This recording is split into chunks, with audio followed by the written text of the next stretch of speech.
आणि विषमता आहे।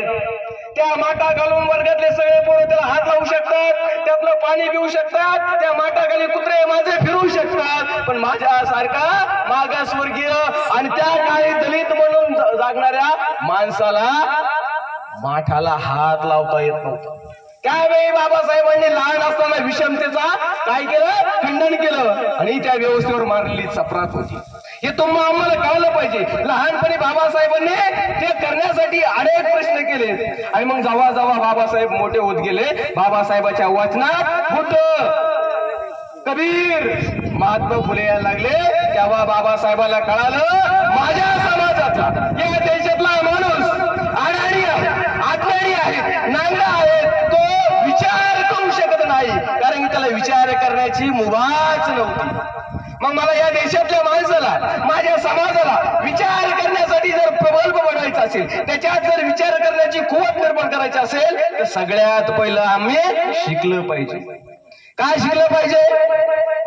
काय शिकलं पाहिजे? याचं कारण आहे, कारण की पुराण त्या काळीच्या व्यवस्थेवर तुमच्यावर राज्य केलं, ज्या व्यवस्थेनं माझ्या माय माऊलीला मानवापासून वेगळं मानण्याचं काम केलं, तिथं बसलेल्या माझ्या मानणारा भावांना माणूस म्हणून वागणूक दिल्या जात नव्हती, त्या व्यवस्थेनं, त्या व्यवस्थेच्या कायद्यात लिहून ठेवलं होतं काय, शूद्राने समुद्राची वारी करू नये। का करू नये शूद्राने समुद्राची वारी?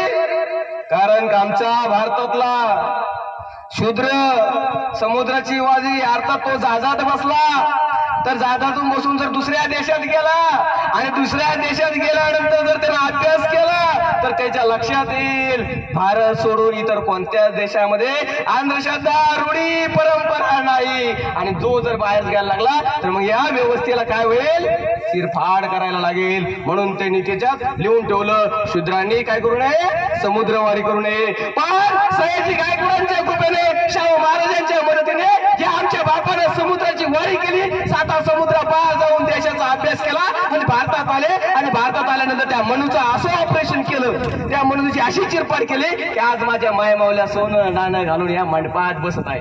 ही कोणाची देण आहे? बाबासाहेबांची देण आहे। याच्यात तुमचं आमचं काहीच नाही, हे सगळं वैभव आम्हाला जे प्राप्त झालं ते डॉक्टर बाबासाहेब आंबेडकरांमुळे झालंय।